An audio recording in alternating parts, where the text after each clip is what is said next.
Assalamualaikum warahmatullahi wabarakatuh. Salam sejahtera untuk kita semua. Om Swastiastu, Namo Buddhaya, salam kebajikan.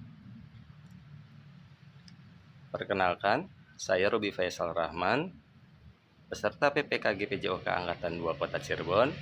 Kali ini saya akan menyampaikan sebuah materi sebagai bukti karya atau tugas terakhir dari PPKG PJOK Angkatan 2. Ya, sekarang yang akan saya bahas dalam bukti karya PPKG PJOK Angkatan 2 ini adalah mengenai paradigma PJOK atau pembelajaran penjas. Seperti yang kita ketahui, paradigma itu merupakan sebuah konsep atau cara berpikir seseorang. Nah, karena kita berbicara tentang penjas, berarti paradigma penjas lah yang akan kita bahas. Nah, yang pertama, saya akan bertanya ya kepada kakak-kakak semua, kira-kira sebenarnya apa sih tujuan dari pembelajaran PJOK atau penjas di sekolah? Saya yakin jawaban dari kakak-kakak semua akan berbeda-beda. Nah, sekarang mari kita bahas ke tahap yang selanjutnya. Ya, kalau misalkan ada dari kakak-kakak semua yang berpikir bahwa penjas itu bertujuan untuk meningkatkan prestasi olahraga. Namun, jika kakak-kakak semua melihat ya, dari peringkat SEA Games Indonesia, dari mulai sejak zaman SGO dihapus, lalu generasi terakhir bekas SGO, dan sekarang itu nyatanya untuk peringkat kita malah cenderung menurun. Ya, jadi kira-kira pas atau tidak nih kalau misalkan kita katakan prestasi olahraga adalah sebagai tujuan dari pendidikan jasmani di sekolah? Saya rasa tidak ya. Oke, coba kita lanjutkan lagi. Nah, jika tujuan pendidikan jasmani di sekolah itu untuk kebugaran jasmani anak, kira-kira kakak-kakak setuju atau tidak? Jika diperhatikan dari intensitas, zona latihan, beban latihan, lalu frekuensi latihan, ada program latihan, dan variasi latihan. Nah, itu kan sangat banyak ya hal-hal yang perlu diperhatikan untuk menunjukkan kebugaran jasmani seseorang. Nah, sedangkan kita pada saat di sekolah atau pembelajaran di sekolah, itu yang anak-anak dapat seminggu hanya 1 kali pembelajaran penjas. Kira-kira dalam 1 minggu 1 kali yang jumlah jam pelajarannya itu 3-4 jam, kira-kira intensitas, zona latihan, beban latihan, lalu frekuensi latihan, program latihan, variasi latihan, apakah semuanya dapat dilakukan gitu, lalu dapat mencapai manfaat dengan sebaik-baiknya? Gimana jawabannya? Saya rasa tidak juga ya. Jadi mungkin bisa dibilang kurang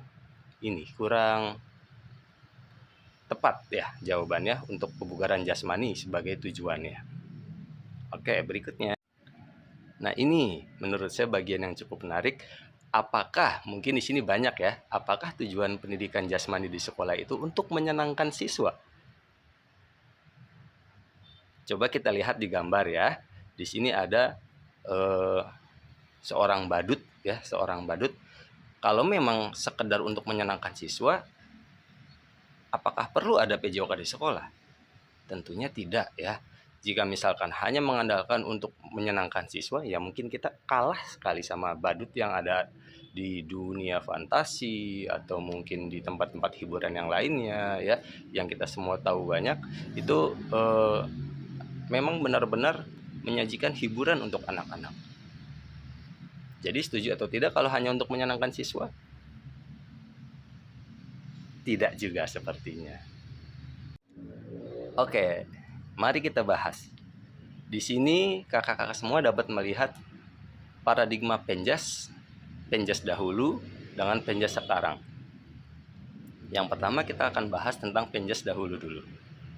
Yang pertama di sini ada fokus pada keterampilan fisik. Seperti yang kita ketahui, pembelajaran penjas zaman dulu biasanya identik dengan kegiatan-kegiatan yang menguras fisik seorang anak atau siswa. Lalu yang kedua, itu bersifat kompetitif. bahkan sangat kompetitif. Di situ anak biasa seolah-olah dipaksa ya untuk guru olahraganya itu supaya anak itu menumbuhkan keterampilan dasar, bahkan mungkin bukan hanya keterampilan dasar tetapi juga keterampilan-keterampilan yang ditujukan untuk keterampilan khusus, yaitu cabangan. Nah, di sini terkadang anak itu selalu ditonjolkan dalam permainan itu untuk selalu berkompetisi.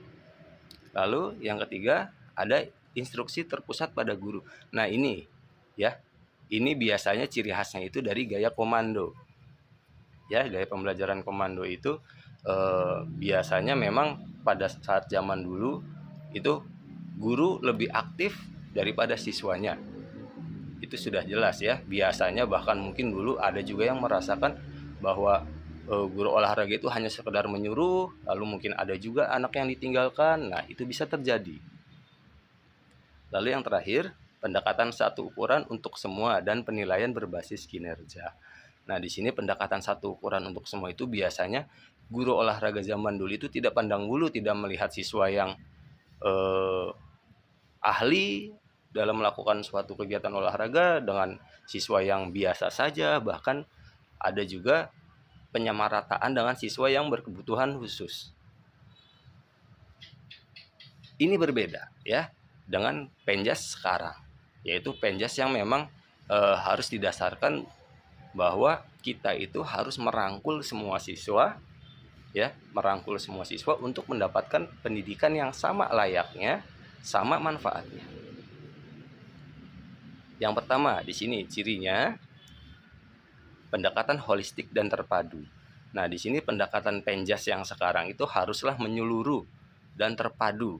Jadi harus menyangkut dengan semua aspek. Lalu yang kedua, inklusif dan adaptif. Ya, jadi di sini pembelajaran PJOK atau Penjas itu harus bisa merangkul ya, harus bisa benar-benar semua siswa itu dapat memaknai esensi dari apa yang mereka lakukan. Dan harus adaptif juga. Adaptif itu bagaimana konsepnya? Adaptif adalah kita itu harus mampu merubah dan benar-benar memanfaatkan segala apa yang ada sebagai aset yang ada di sekolah itu benar-benar harus kita maksimalkan. Jadi tidak ada lagi kata di sekolah itu kita kekurangan ini, kekurangan itu. Nah, itu harus dirubah dari sekarang mindsetnya. Yang ketiga di sini ada pembelajaran berbasis siswa. Ya. Jadi pembelajaran berbasis siswa itu berbanding terbalik dengan instruksi terpusat pada guru. Jadi paradigma Penjas sekarang itu haruslah berusaha mewujudkan siswa itu yang lebih aktif daripada gurunya. Sampai sini mungkin sudah paham ya. Lalu berikutnya ada pendekatan interdisipliner. Nah, ini pendekatan yang mencakup semua aspek, baik itu tidak hanya dalam PJOK-nya saja. Jadi kita sebagai guru PJOK itu harus dapat mengembangkan dan dapat mengkoneksikan hubungan antar PJOK dengan mata pelajaran lainnya, baik itu secara langsung ataupun tidak langsung. Contohnya misalkan tentang bagian tubuh itu nanti kita sangkut pautkan dengan biologi ya, itu bisa. Lalu untuk gerakan-gerakan senam itu bisa kombinasikan dengan mata pelajaran seni. Nah, itu sebagai contohnya. Lalu ada pembelajaran seumur hidup.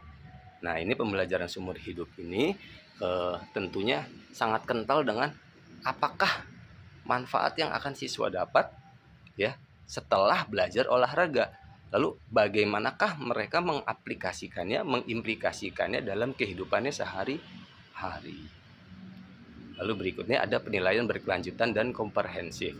Nah, jadi di sini untuk pembelajaran Penjas sekarang itu kita tidak benar-benar bisa untuk menyamaratakan anak dengan segala aspek penilaiannya, itu tidak dibenarkan ya. Jadi di sini penilaian itu harus berkelanjutan dalam artian tentunya dalam tingkat kesulitan. Misalkan untuk asesmen itu tidak mungkin langsung ke tingkat yang lebih tinggi, tetapi harus dari tingkat yang rendah lalu naik sedikit, tergantung dari siswa fase mana yang kita ajar.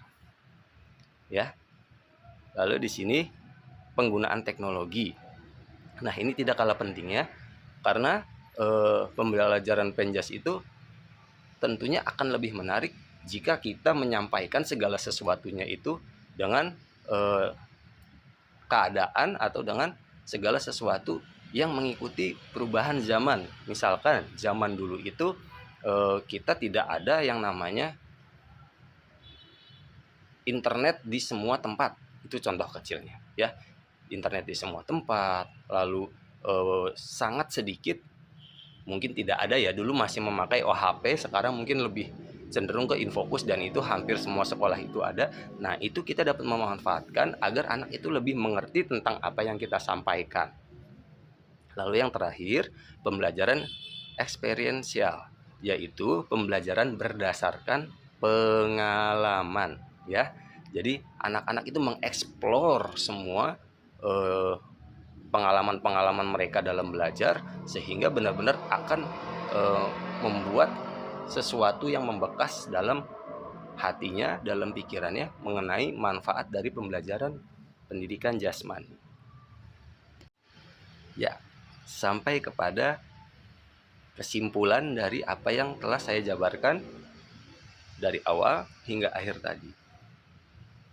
Terkait dengan tujuan pendidikan jasmani, dalam Undang-Undang Nomor 20 Tahun 2003 dan filosofi dari Ki Hajar Dewantara bahwa pendidikan jasmani adalah bagian integral dari pendidikan keseluruhan yang menggunakan aktivitas jasmani sebagai sarana untuk mencapai tujuan pendidikan pada umumnya. Ya, jadi keseluruhan yang menggunakan aktivitas sebagai sarana untuk mencapai tujuan pada umumnya. Nah, tujuannya apa? Di sini ada 4 tujuan. Ya, yang pertama, membentuk manusia seutuhnya atau human being ya. Di sini benar-benar anak itu dibentuk, diolah agar dapat memiliki kemampuan baik itu afektif, kognitif maupun psikomotor yang dapat mereka aplikasikan dalam kehidupan sehari-hari. Lalu yang kedua, ada mengembangkan karakter dan moral. Ingat, dalam pendidikan jasmani itu tidak hanya keterampilan fisik yang diajarkan, tetapi juga bagaimanakah hubungan bersosialisasi, bagaimanakah menanamkan sifat-sifat yang positif ya, itu harus benar-benar ada di dalam pendidikan jasmani. Lalu yang ketiga, memperkuat kemandirian dan kreativitas. Di sini dalam pembelajaran PJOK atau pendidikan jasmani, tentunya anak-anak harus benar-benar dibiasakan untuk memiliki pemikiran sendiri, untuk berkreativitas dalam segala pembelajarannya, dalam setiap pembelajarannya, sehingga itu akan menjadi bibit yang akan terus tumbuh dan berkembang, sehingga tidak hanya pada saat anak belajar PJOK saja, tetapi dalam kehidupan sehari-hari mereka juga terus berkreativitas dan terus berkembang kemandiriannya juga. Yang terakhir, di sini menanamkan nilai sosial dan budaya. Ya, nilai-nilai sosial itu sangat banyak tentunya, ya. Dan nilai-nilai budaya juga bukan hanya pembelajaran seni, ya. Tentunya dalam olahraga itu bisa kita kaitkan. Kembali lagi kepada tadi, di sini ada pendekatan interdisipliner. Ya, jadi kita sebagai guru olahraga dapat juga berkolaborasi dengan mata pelajaran lain untuk membentuk nilai-nilai kebudayaan. Oke, itu kurang lebihnya yang dapat saya sampaikan. Terima kasih. Billahi taufik wal hidayah. Assalamualaikum warahmatullahi wabarakatuh.